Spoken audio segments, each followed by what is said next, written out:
Mix ba? May sila naman po.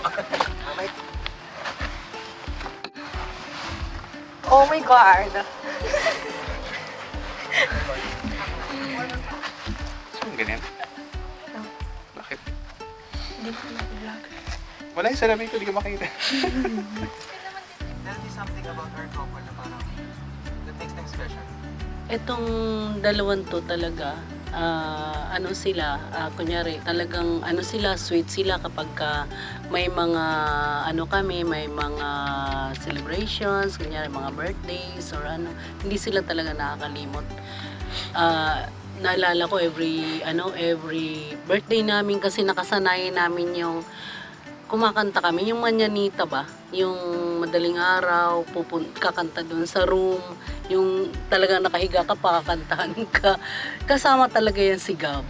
Ano sila, hindi sila talaga din nakakalimot kapag may mga birthdays or ano, mga anniversaries, nandun sila. Ano ba ang special sa kanya? Yung dalawang anak na namin, masasabi naming anak na, di ba? Kasi, masasabi ko special sila kasi ano, 'di ba, sa tuwing meron tayong mga lagi naman events, sila. meron kaming family gatherings, hindi sila nakakalimot. Nandun sila. Ando doon sila, support sila pati sa mga kapatid, sa siblings. Hindi sila nakakalimot, lagi silang nakasupport. Kasi ang tagal na nila eh, parang 8 years na ata sila o 7, hindi ko matandaan. Kasi di sila nagpo-post ng celebration, makailan Hindi kasi na sila Basta natatandaan ko, yung bunso namin, mga ano pa lang, ilan taon pa lang. Kasama pa niya si Leo dun sa mga dates nila na pupunta sa bahay. Ganun. Parang sobrang special nung ano nila kasi in-involve nila yung family, ganyan. Tsaka ever since na bata sila hanggang sa lumaki, kasama kami. Yes, I mean, na-witness ko kasi sila from ligaw stage, tapos ng college, and then nung nag-work na sila. So, syempre, along the way may mga challenges, pero doon pa rin ako to witness them. So, masaya for them.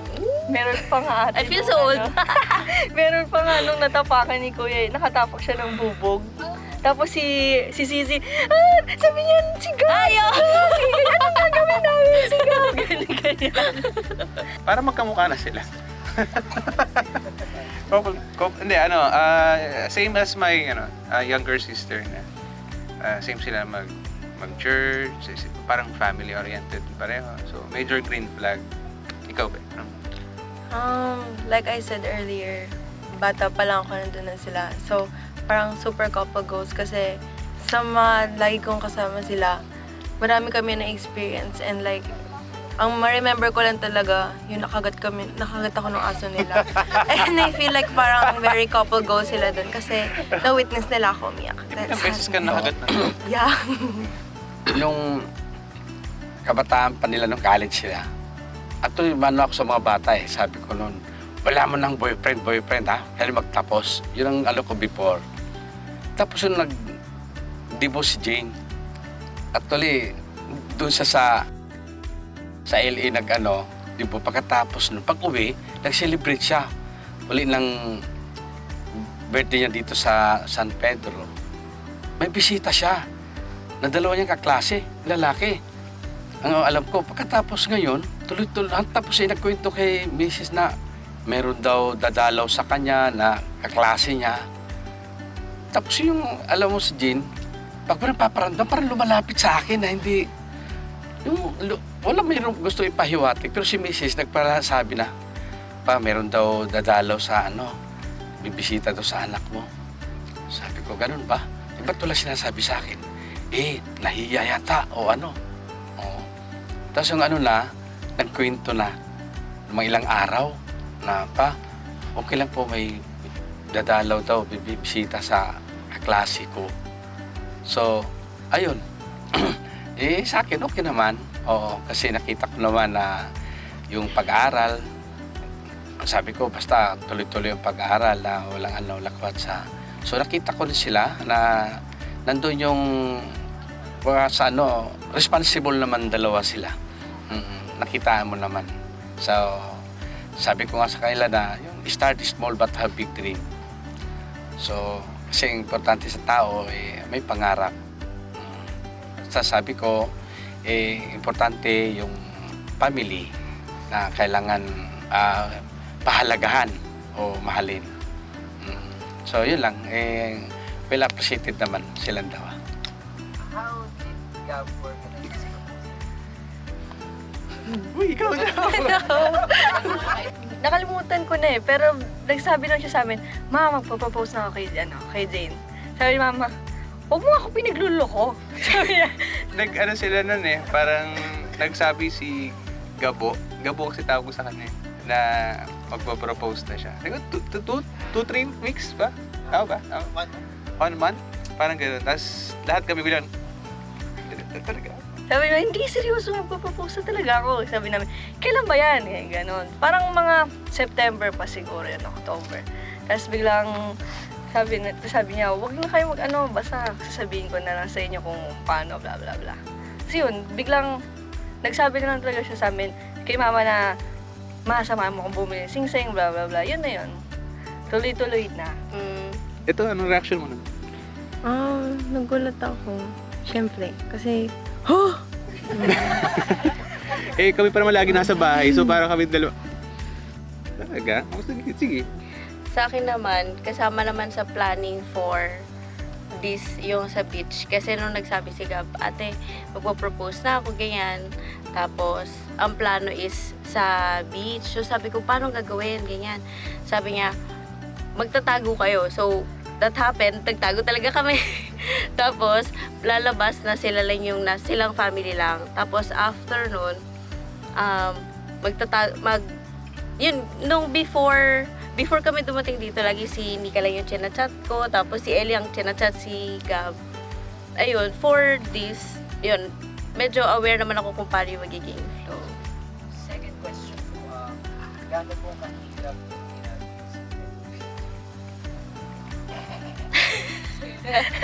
scale of 1 to 10, mga 10. Kasi sabi ni Kuya yun, sabi ni Kuya sa akin, "Dikit ng dikit sa akin si Jane." Sabi niya, "Dikit ng dikit sa akin, paano ko anuhin?" Ganyan siya. Tapos nung nasa CR siya, nagdaliligo, bigla lumapit. Sabi niya, "Pagtapos kong maligo, guluhin mo siya, kasi kakabitan ako ng mic." Sabi namin ako, "Paano ko guguluhin si ate?" Ganyan. Kaya sa paglabas niya ng CR, "Sisi, anong makeup mo dyan? Ganyan? Na-try mo na ba to?" Bla bla bla.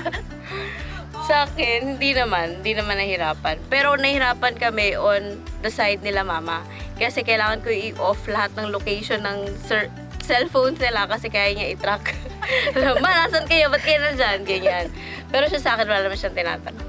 Actually, kanina nagpa-fumble na ako kasi kagaya kanina nagme-makeup ako before this. Natapon yung liquid blush ko kasi kinakabahan talaga ako. Kaya ayun, na-stain tuloy yung pouch ko. Ako naman, halatang halata na kasi habang kumakain kami, nag-video na ako.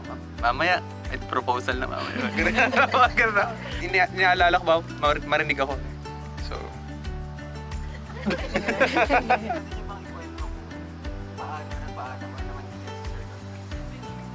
Ayaw mag-propose. Kasi hindi niya talaga kami matsyempohan Umaga, alis kami. Minsan pag nandun naman siya, nandun si Jane. So wala siyang time para kausapin kami. Basta one time lang nung November, siguro mga last week, bigla siyang dumating. Sabi, naririnig ko kasi yung tunog ng sasakyan niya, yung alarm. Pag nag-alarm, sabi ko, "Ba't nandito si Gabula, si Jane?" Yung pala kami pala ang sadya niya noon. Tapos yun, kinausap niya kami, "Tita, may sasabihin po sana kung ganito. Yun, nag-ano na siya. Tapos, sabi ko, "Alam ba nila mama, papa mo yan?" "Opo, tita." Una ko po silang sinabihan. Tapos, kinausap din siya. Palabas ng bahay, nakasalubong namin si Gab. Umaga pa yun. Alam mo, kung saan din natsimpuhan din kami kung Ni nasa Ellie. nagpaalam si Ellie Well, noon, best. doon sa kalsada rin mismo. Doon din mismo si Gab. Sabi ko, Doon "Ano mismo." yung lugar na to?" Oo. Tapos, nagdalawagin kami, nasalubong namin si Gab. Tapos, nagparty siya. Tapos, doon din siya sabi niya, "May sasabihin ako." Ano kaya? Oo. Pero parang may kutob ako kasi parang seryoso on that thing. Oo. Yung ano niya. Ayun, yun nga na mag-ano nga siya ng gano'n. Tapos nagpaalam naman siya sa parents niya. So, okay naman kasi may mga trabaho naman sila na maayos. High school sila. After high school, sinama ni Gabriel si Jane. Doon namin siya na meet. Although nung high school, 'di ba, magka-classmates sila. Pumupunta sa bahay si Meds, pero as lang naman sila, classmates. Kaya hindi rin namin ine-expect na magiging sila pala. Kasi magkaibigan sila eh. Nung natatandaan ko nung si Gabriel Mr. Science sa school, si Jane ang taga-singil ng si Jane ang kausap ko sa kung ano ang gagawin. Kaya hindi ko alam na magiging sila. Yan, nandito lang naman kami para sumuporta sa dalawa. Thank you. Parang mahaba yung sa amin, ang daya niyo. Kung ano naman yung magiging plans nila, 100% support naman kami. Diyan naman kami sa kanila. Ngayon. Thank you.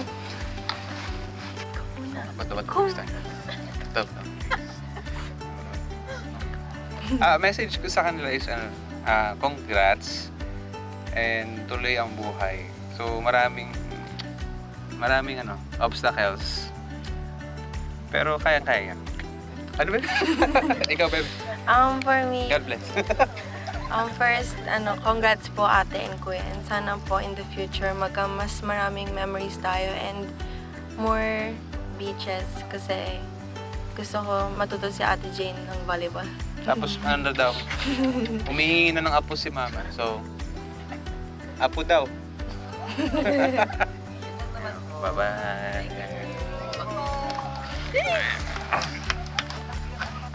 Advice lang. Siyempre, start pa lang yan eh. After ng engagement, meron pa yung mga susunod before ng marriage actually. Kasi, doon nyo makikita in preparation yung kung sino yung, ganito ka pala, lalo na in handling finances. So, maraming matatakel na issues and concerns. Pero, to hold on lang. Kailangan lang nilang hawakan kung yung isa't isa. Sa akin naman, kasi wala pa naman ako may advice. Congrats kuya at saka ate. Finally, magiging sisters na talaga. Parang ayaw eh, no? Kahit anong mga struggles, always put God first. Yes, prayers lagi. Thank you. Finally! Finally! Hi! Kumusta naman yung video? Okay naman. Pagpunta namin doon, hindi pa siya naluhod. Miyak na siya agad. Tapos sabi niya, yun nga. So, yun nga. Wala na siya kako, super. I'm so happy. Unexpected. Yeah, unexpected talaga. Kay Sir Gab, kamusta yung feeling? Nakapag-propose na kayo? Yung naglalakad kami, okay na yung mga sasabihin ko, naisip ko na lahat. Tapos pagdating na dito, So, yun nga. so yun nga. So yun, nakakakaba sobra. Pero masaya kasi nag-yes siya. Kinakabahan pa lang. Unexpected. Sobrang unexpected eh. Feeling nung sinasabi niyo, Yung nakaload na. Actually talaga nung nakaload na, parang wala na talaga ako maisip. Talaga nakatingin lang talaga ako sa kanya, nakatitig ako sa kanya. Yun. So pero saya. Yeah, In sobrang shock pa rin siya. For Ma'am Jane, itong mga nakarang araw, nagkaroon ba kayo ng mga hint or parang pag... Actually, wala naman. Di ba? Ikaw nga tinatanong. Wala naman. Di ba parang isang araw lang nag-usap pa tayo? Yes. Pero parang may personal pa kasi kami usap doon. Like, last week lang ba?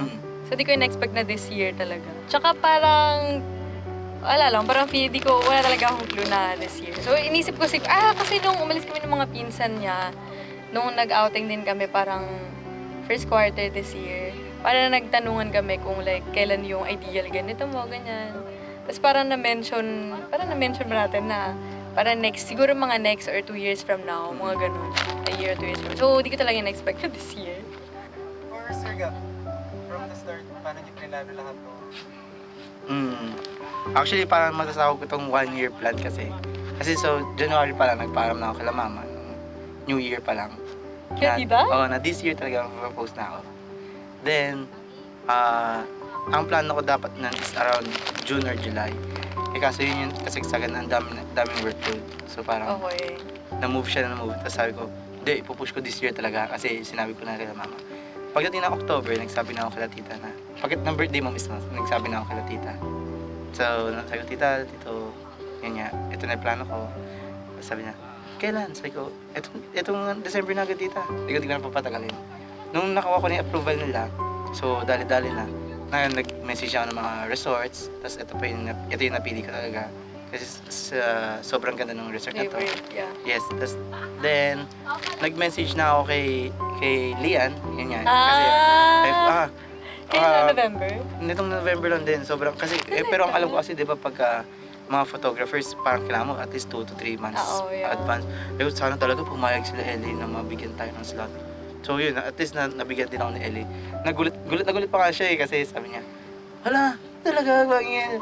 Then after nun, nung nakuha ko na yung, nakapag-book namin ng schedule dito, nataon naman, kasi di ba nakashare tayo ng calendar sa phone.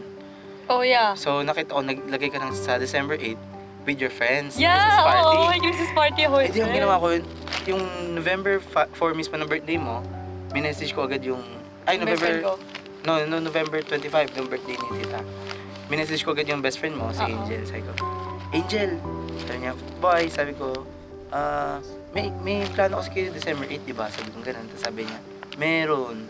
Tapos sabi ko, kasi tapos nagalit pa siya sa akin. Sabi niya, ano na naman, bagay siya sa akin. Nag-send ako sa kanya na picture ng ring na binigay ng ring na yan. Sabi niya, oh my God, shit, talaga ganyan. Sabi niya, sige, gagawin ko na ng palusot. Hindi na kami tutuloy ng December 8. Kaya Then, pala. yun, tuloy-tuloy na. Hanggang sa... Tapos kila ate. Sila ate, as in November, nung birthday mo pa lang din talaga. So, katulong ko sila ate Joy sa pag-prepare dito, sa pag-aayos sa'yo, yun nga, sabi niya sa akin, Gab, aayahin ko si Jay magpaayos ng nails. Yeah, kasi mga hindi ako ganyan." nagpapanils. Sige, kumari, may testing daw kayo, ganyan. Tapos yun, ang dami. Tapos, yun, sila tita, sabi na tita sa akin, Gab, anong plano natin? Sabi ko, tita, ganito po, kumari, may mga lakad kayo. Sabi ng tita, December 8, meron talaga kaming lakad yan. Pero hindi na kami pupunta doon. Pero, Christmas party nila din. so yun, natuloy na. Eventually, ito na nangyari. Oh my gosh, tagal na palang plan. Okay. Sir Gab, on a scale of 1 to 10, gano'ng kahirap itago ng sikreto na? Sobra, 10. Kasi, nakalimutan Kasi ko. marami akong hints. Nakalimutan ko na nakashare nga pala yung email ko sa kanya. Actually, yun lang yung clue. Tapos, Pero hindi ako na-expect siya- nun kasi nabasa lang niya na may nag-message sa akin na itong resort. Ngayon, abot hindi naman niya nabuksan. Sabi hindi ko niya, na-open. nakashare pala yung email kasi email sa akin itong resort na to. Bakit? Sabi ko, hindi kasi di ba yung may surprise nga kami kay mama na December 8 magre-resort. Nag-inquire lang ako, ganun sabi ko sa kanya. Oo. Yun lang pala yung clue yan, naalala ko na. Kasi Pero yun, nawala rin sa isip ko. dali-dali ko siya. Doon ako pinaka nag-panic. Then yung mga sumunod na, parang medyo okay na kasi alam naman ni Gina parang malikot talaga ako. So parang normal sa kanya na magulo ko. Ganyan. Paano mo nakikita yung future mo, Sir Gab? Parang, ano yung something na hindi na kanila look forward sa future na yun? Naiyak ako. Feeling prenup. Actually, ano ba? Umiyak talaga. Ano ba yan? Actually, si Gab kasi, nag-start talaga kami friends. So, parang eventually, true enough, naging best friends talaga kami over the years. Kasi tagal na namin eh. Parang we've had our fair share of, of heartbreaks. Pero kami, di ba? Pero ang pinagkaiba, ako yung na-heartbroken. Siya yung nang break ng hearts. Hindi sa naman. previous life Cut niya. niyan, cut. Nung naging kami, yun nga, eventually naging best friends kami. And yeah, I'm grateful na siya kasi yung parents ko, yung family ko, like, super okay din sa kanya, di ba? Yeah. Okay ba sila? Mukha naman, yes. Yeah, so for me, super excited din ako. Though, syempre, nakakaba naman talaga kasi yung future. But, I'm grateful I have him. I think yun lang yung that's my biggest flex. Kasi, lagi ko naman din sinasabi sa kanya and all of my friends know that na sa lahat ng boyfriends na nakilala ko, boyfriends of my friends and the person I know, siya yung pinaka-hassle-free sa lahat. Even my friends, yun yung sinasabi na, grabe naman si Gab, like super cool lang niya. Sobrang golden retriever energy, ganyan. Kasi like, hindi siya talaga ano ba tawag doon? Hindi siya yung, walang red flags at all for the past years. So, yeah, sobrang cool boyfriend. And lahat ng friends ko, napalapit na rin sa kanya. To the point na tuwing naalis kami, lagi na, present si Gab. Ganun. Siya na hinahanap din ako. Si Gab na lang kaya papuntahin ko. Ganon. So, yeah, I'm really thankful I have him. And I've had him for the past 7 years. Yes. Going And for the next 70 years. Yeah, I'm just so thankful. Parang wala na ako naintindihan sa lahat ng sinabi niya. Parang umiyak na lang siya bigla. message ko yung supposedly na message ko siguro yung love 7 years na tayo and going 8 years and I want this to continue but not just as girlfriend and boyfriend but as lifetime partner. So yun nga, kasunod na dapat yung William Mary. Yeah. Wala ka nasabi kahit isa Oh, doon. wala nga. So yun ang pinakagusto ko sabihin. So yun sa'yo. lang, sabi mo. So yun. I love you. Love you. Tagal natin